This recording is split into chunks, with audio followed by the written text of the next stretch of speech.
Salam sehat semuanya.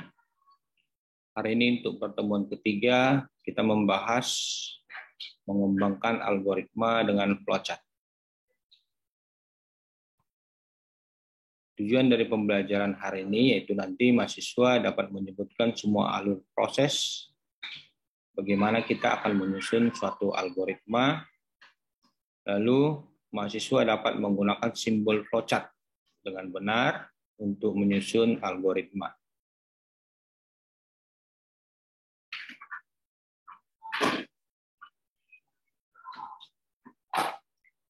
Flowchart.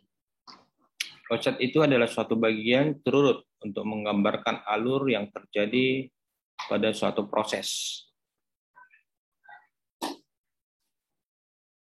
Dengan menggunakan simbol-simbol tertentu yang sudah ditentukan.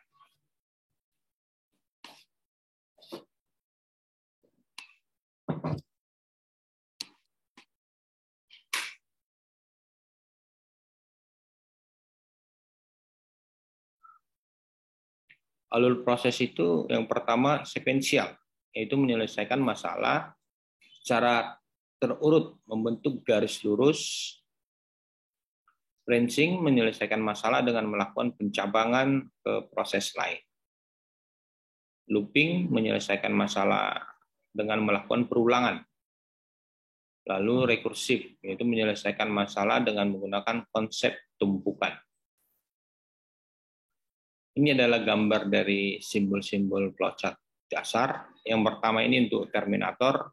Terminator maksudnya pada saat mulai atau saat akhir program. Ini digunakan simbolnya seperti tablet ya, kapsul. Lalu yang kedua ini bentuknya untuk melakukan input atau output. Jadi misalnya kita memasukkan nilai dari bilangan A misalnya, itu namanya input. Lalu hasil yang ditampilkannya nanti dari hasil proses, berarti itu adalah outputnya. Berikutnya yang kotak ini, yaitu untuk prosesnya. Proses apa yang dilakukan, misalnya menghitung dan sebagainya. Lalu ini decision atau keputusan. Jadi minimal ini nanti outputnya ada 2 ya atau tidak. Bisa saja 3, jadi tergantung nanti keputusan apa yang akan dilakukan. Lalu yang bulat ini on page connector. Misalnya ada mau disambung algoritmanya, flowchart-nya ke halaman berikutnya kita pakai. Lalu ini untuk off page connector, bisa di dalam lembar berikutnya. Ini untuk arah proses berlanjut. Lalu ini inisialisasi atau perulangan for. Ini bisa memberikan nilai awal, misalnya kita memberikan nilai konstanta atau memberikan harga A sama dengan 5. Berarti berikutnya si A itu nilainya akan selalu 5.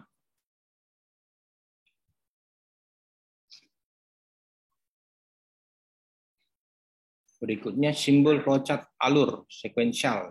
Contohkan simbolnya seperti ini, berarti habis proses yang pertama, berikut proses yang kedua. Lalu untuk contoh pencabangan, ini ya, ini tidaknya, yes, no.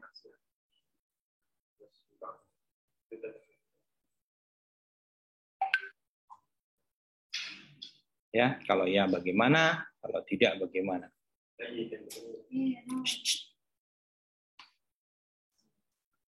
Simbol flowchart alur perulangan seperti ini. Nah, misalnya kalau dia no, langsung kemana, proses berikutnya kemana, kalau ya dia kemana. Kalau ya dia kemana. Oke, bisa saja nanti ya-nya berlanjut prosesnya, kalau dia tidaknya berulang lagi prosesnya. Jadi tergantung kebutuhan nanti. Ini untuk repeat ya, bagaimana perulangannya. Untuk for seperti ini. Dia memberikan initial state-nya dulu, lalu proses, lalu yes-nya, seterusnya no-nya akan kembali ke atas. Nanti untuk contoh-contoh pelaksanaan programnya dibahas kemudian di praktikumnya. Contoh proses sekuensial. Misalkan di sini ada suatu algoritma untuk menjumlahkan dua bilangan.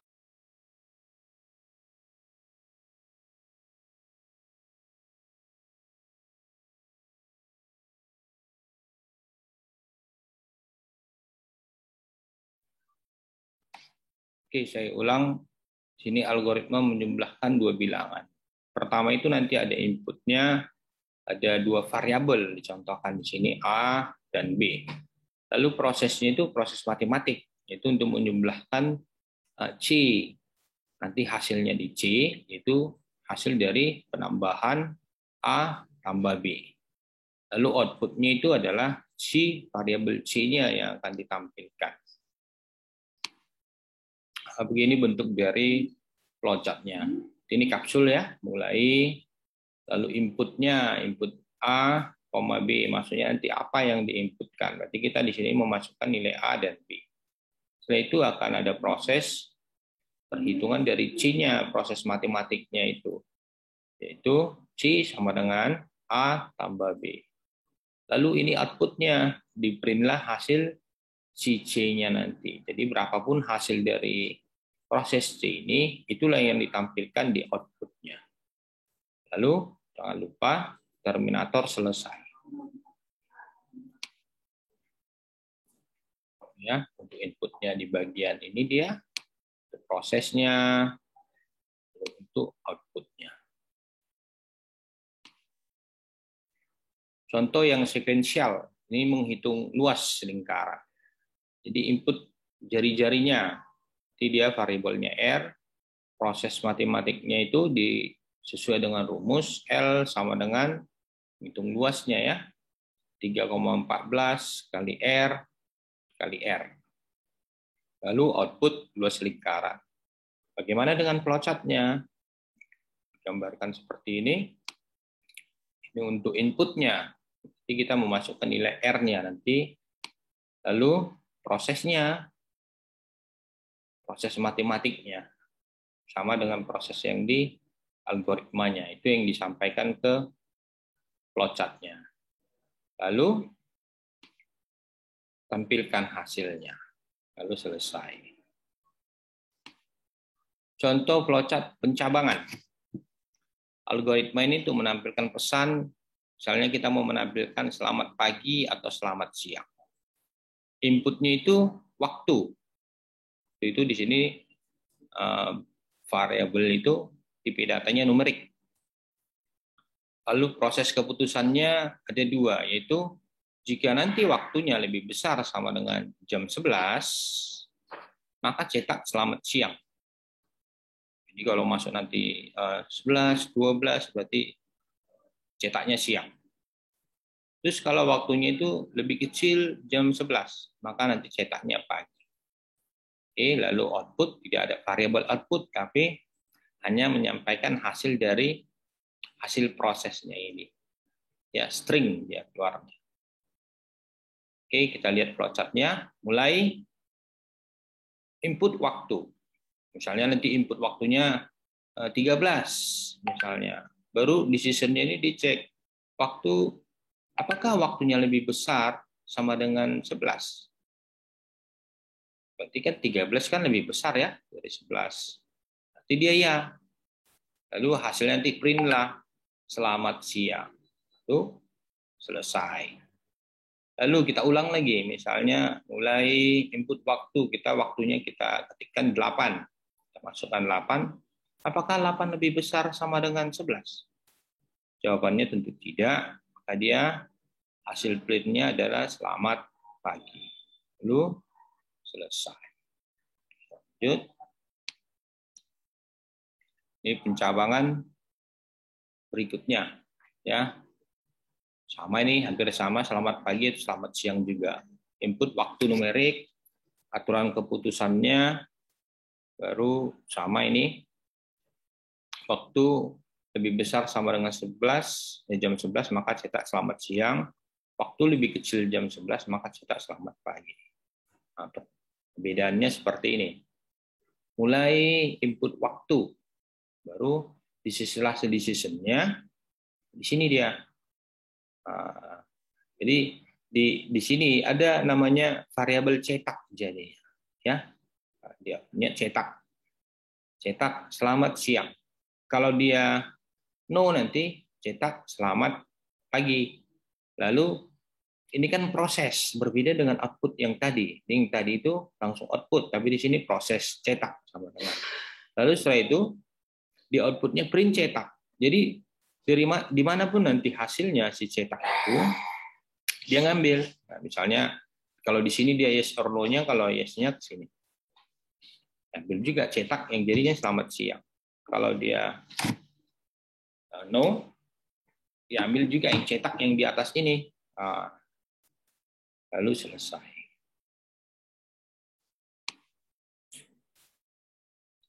Berikutnya contoh pencabangan cetak. Ya, di sini agak berbeda lagi. Di flowchart-nya mulai input waktu dicek decision-nya di sini. Ya, jika yes, cetak selamat pagi. No, dia dicobanya lagi ke sini. Lalu cetak dan seterusnya. Jadi nanti ide-ide itu bisa saja timbul pada saat kita membuat flowchart-nya, ya, flowchart. Jadi nanti di struktur dari pembuatan programnya pasti berbeda jadinya. Tapi intinya output-nya itu adalah sama.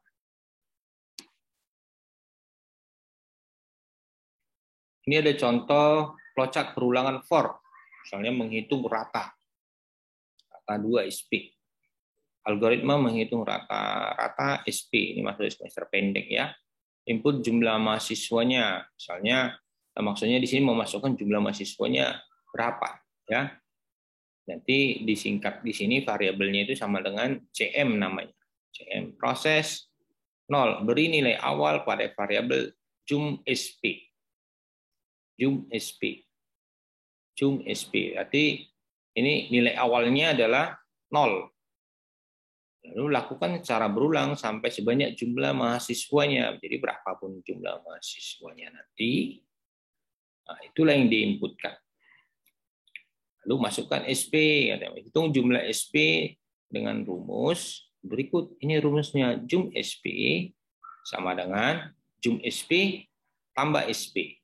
Maksudnya di sini si jum SP kan untuk menghasilkan outputnya nanti. Baru si jum SP yang ini adalah 0. Ini adalah nilai awalnya. Lalu tambah SP-nya, masukannya berapa. Baru hitung rata-rata SP dengan rumus berikut. Yaitu rata SP sama dengan jum SP. Jum SP berarti hasil dari sini nanti diambil. Per JM-nya. JM-nya berapa? Jumlah mahasiswanya. Misalnya kalau jum SP nanti dihasilkan 10, berarti jumlah mahasiswanya misalnya 2, berarti 10 bagi 2. Lalu outputnya adalah rata-rata SP-nya. Itu variabel SP rata. Yang di sini dia. Oke. Gimana dengan flowchart-nya? Flowchart-nya seperti ini digambarkan. Mulai, baru input JM. JM itu adalah jumlah mahasiswanya. Misalnya 2 ya. Bisa nanti lebih ya, bisa contohkan 2 dulu. Lalu jum SP ini nilai awalnya adalah 0 sama dengan 0. For I titik 2 sama dengan 1 to JM. Untuk I sama dengan 1 sampai ke JM berarti tergantung jumlah mahasiswanya. Berarti misalnya tadi 2 kita masukkan kan? Berarti 1 ke 2. Lalu inputlah SP-nya. Misalnya SP-nya 60. Kita buat 60, baru jum SP titik 2 sama dengan untuk mencari jumlah SP ya, sama dengan jum SP awalnya tadi 0 ya, tambah SP yang ini berarti ditambah 60. Berarti sekarang si jum SP itu sudah 60 isinya. Oke. Lalu I sama dengan JM. I-nya kan jadinya berapa jadi 2 ya, 1 ke 2 kan? Berarti apakah 2 sama dengan JM? Belum. Kenapa? JM-nya kan masih 1 diisi. Oke, kalau belum, kalau tidak, berarti dia kembali lagi ke atas. Selama I-nya titik 2 sama dengan 1 itu JM, dilakukan lagi nih, input lagi SP-nya. Misalnya kita masukkan SP yang berikutnya 70. Lalu dia mencari jumlah SP lagi. SP sama dengan jumlah SP yang tadi hasilnya yang pertama adalah 60 ya. Ini 60 jadi tambah 70. Jadi di sini jumlah SP hasilnya ada 130. Baru dicek lagi di season. 2 sama dengan 2. Iya. Sudah iya, jika ya C1 katanya. Berarti dia connect-nya ke C1 ini. Jadi di sini sudah bisa menghitung rata. Rata SP titik 2 sama dengan jum SP per JM. Jum SP-nya berapa tadi? Hasil di sini 130. Lalu bagi JM-nya. JM-nya tadi kita sebut 2 ya. 2. Print rata SP. Berarti dari sini rata SP sudah bisa dihitung yaitu 130, yaitu tadi hasil dari sini 60 tambah 70, 130 bagi 2. 130 bagi 2. Berarti 65 kan? Jadi di printlah rata SP-nya nanti 65. Lalu selesai. Lanjut lagi. Ini sama ya. Untuk menghitung SP-nya tapi berbeda di flowchart-nya. Ini boleh diperhatikan.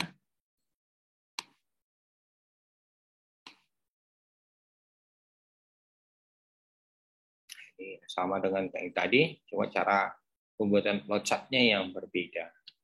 Di sini dia langsung proses dulu jump SP, titik 2 sama dengan 0, JM-nya itu dikasih nilai awal 0. Nanti diinputkan SP-nya, lalu jump SP-nya itu dihitung, itu jump SP tambah SP. Lalu dia menggunakan JM titik 2 sama dengan JM tambah 1. Ini kan JM-nya tadi 0, 0 mencari 0 tambah 1, berarti 1 nanti JM yang pertama.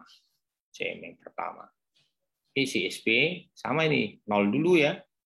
0 di sini jump SP berarti ini mencari jump SP-nya di sini 0 tambah SP dari hasil input ini. Oke, kalau input lagi bagaimana? Dan seterusnya. Oke, sampai sini yang bisa saya sampaikan. Jika ada pertanyaan, boleh bertanya berikutnya.